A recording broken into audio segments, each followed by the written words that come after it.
वंदे पुरुषोत्तमम। आज का विषय है प्रेम से ज्ञान। किस तरह से हम प्रेम से ज्ञान की ओर प्रवेश कर सकते हैं। प्रेम एक 2.5 अक्षर का शब्द है और कबीरदास जी ने इस प्रेम के बारे में जो व्याख्यान किए हैं, कहते हैं जगत में जितने भी हम ज्ञानी गुणी हैं, हमारा ज्ञान चाहे जितने भी विस्तार में जाएं, अगर हमारे हृदय में प्रेम नहीं है तो हमारा जीवन का कुछ भी नहीं हुआ है। और जब प्रेम अर्थात सेवा, जब इस प्रेम के माध्यम से वास्तविक सेवा में लिप्त होते हैं और उस अनुभूति के माध्यम से जो बोध हमारे मस्तिष्क पटल पर उदय होता है, वही वास्तव ज्ञान है और वो ज्ञान अखंड है और वो अखंड ज्ञान ही वेद होता है। आज परमदयाल शास्त्री चेची ठाकुर कहते हैं हमारे पास भौतिक ऐश्वर्य है, शारीरिक बल है और सब कुछ है, किसी भी अंश से कम नहीं है। हम सूर्य को उनके कक्ष से हम अपने कब्जे में भी कर सकते हैं, चंद्रमा को, तारा को अपने कक्ष से हम हटा सकते हैं, कक्षच्युत कर सकते हैं, लेकिन हमारे पास अगर प्रेम नहीं है हम कुछ भी नहीं कर सकते हैं। तो ये हम आज जानेंगे कि जब प्रेम ही सब कुछ है तो इस प्रेम का उदय कैसे होता है। और ये जब तक हमारे अंदर प्रेम का उदय नहीं होते हैं, बोलते हैं हमारी देखने की दृष्टि का उदय नहीं होता है। इस बात को समझने के लिए हम सब चलेंगे जब प्रभु भगवान श्री कृष्ण के रूप में आए थे और भक्त अर्जुन को गीता का ज्ञान दे रहे थे, तब एक बात उन्होंने कही, क्या? संजात संजायति श्रद्धा, श्रद्धा दृष्टि शुद्धता। जब सत्य के साथ हम संयुक्त होते हैं तब हमारे मन में श्रद्धा, उनके प्रति रिस्पेक्ट, उनके प्रति आदर, उनके प्रति सम्मान, उनके अर्थात परम सत्ता के प्रति नतमस्तक होते हैं और उनको हम ज्ञान में रखते हैं, बुद्धि में रखते हैं, विवेक में रखते हैं, हमारे कर्म में रखते हैं, हमारे ध्यान में रखते हैं, हमारे मन में रखते हैं। सब जगह हम उनको स्थान देते हैं। जब हम सब जगह उनको स्थान देते हैं और जब सब जगह उनको हम स्थान देंगे, सब जगह हम उनको रखेंगे और वो सत्य के साथ जब हम संयुक्त होते हैं, तब हमारी उनकी प्रति ये श्रद्धा धीरे धीरे प्रगाढ़ हो जाती है। और ये श्रद्धा जब प्रगाढ़ होती है तब हमारी दृष्टि शुद्ध होता है। और जब दृष्टि शुद्ध होगा और वास्तविकता का दर्शन होगा, वास्तविकता का दर्शन होगा, जब हम वास्तविकता को देखेंगे, वास्तविकता को जानेंगे, तो हमारे अंदर विश्वास आ जाता है। भगवान की स्वरूप को हम अध्ययन करते हैं, लेकिन उनको साकार रूप को जब हम देखेंगे तो हमारे अंदर कितना विश्वास उत्पन्न हो जाएगा। क्योंकि विश्वास पक्का कब होता है? जब वह 100% प्रूफ मिलती है। और ये 100% प्रूफ तब मिलती है जब हम सत्य के साथ संयुक्त होकर के उनकी सेवा परायण होकर अपने जीवन बिताते हैं। और हमारे जीवन में ठीक ऐसे ऐसी घटना घटती हैं जो हम सोचते जाते हैं वो होता जाता है, वो प्रभु की दया से ही होता है। और ऐसा जब होता है तब हमारी वास्तविक उनकी सत्यता, उनकी उपस्थिति, उनकी विद्यमानता का जो प्राकट्य है, जो उपस्थिति है, वो हमें बताता है। और जब उनकी उपस्थिति, उनकी विद्यमानता जब हमें पता लग जाता है और ये हमारी उनकी प्रति हमारा विश्वास गहरा हो जाता है। और जैसे जैसे हमारा ये विश्वास गहरा हो जाता है और जितना विश्वास गहरा होगा उतना हमारा भक्ति, हमारा श्रद्धा और गाढ़ा हो जाता है। और जितना गाढ़ा हमारा भक्ति होगा, जितना गाढ़ा हमारा श्रद्धा होगा, उतना ही हमारा प्रेम का उदय होगा।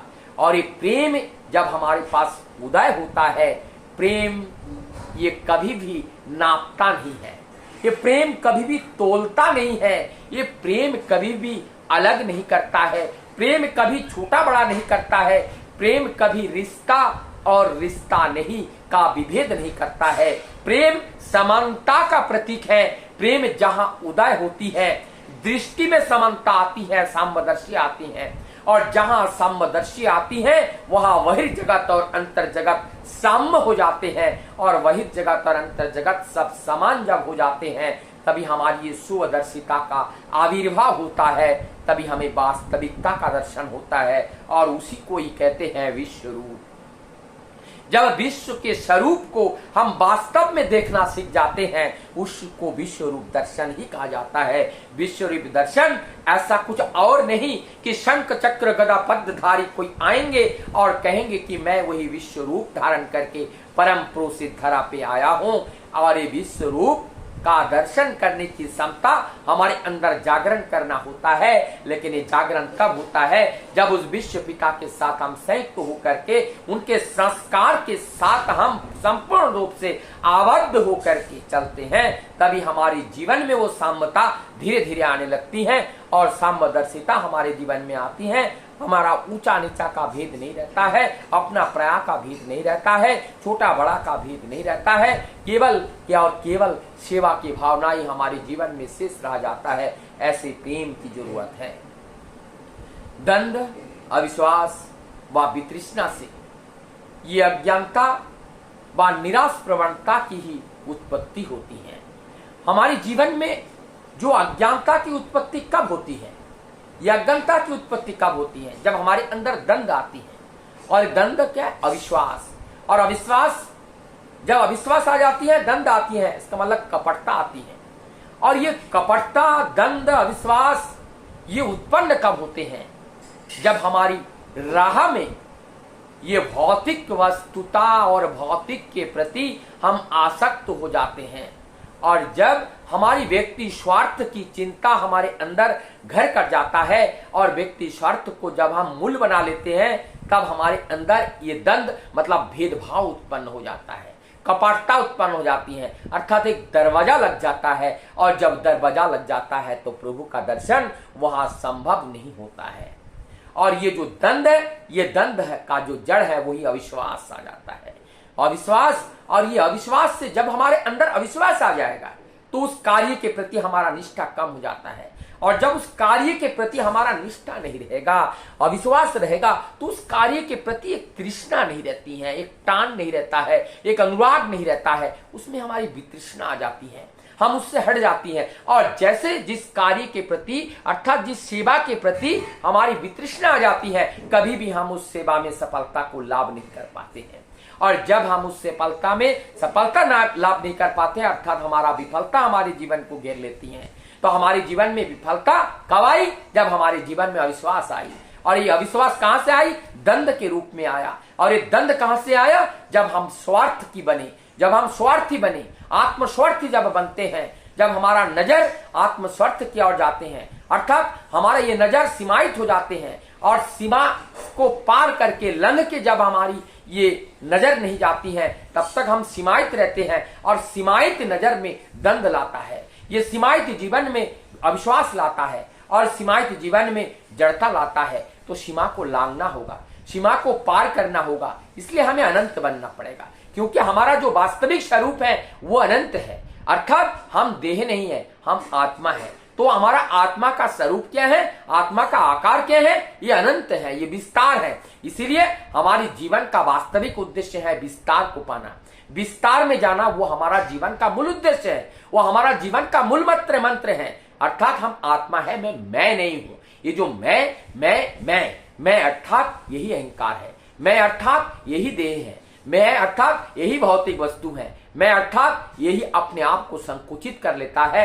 मैं जब करता हूं तो हमारी जीवन को और संकुचित कर लेता है और छोटा कर लेता है। और जब हम नैरो माइंडेड हो जाते हैं, संकुचित हो जाते हैं, स्वार्थपरता वहां पे आकर के घेर लेते हैं, हमारा दरवाजा बंद हो जाते हैं, प्रभु का दर्शन नहीं होती है। और ये निराश प्रवणता की ही उत्पत्ति होती है हमारे जीवन में। तो क्या हम मानव तनु पाए हैं निराशता को आह्वान करने के लिए, निराशता को स्वागत करने के लिए, अपने जीवन को सीमायित करने के लिए, अपने जीवन को विस्तार से जाने से रोकने के लिए नहीं, हमें विस्तार में जाना है।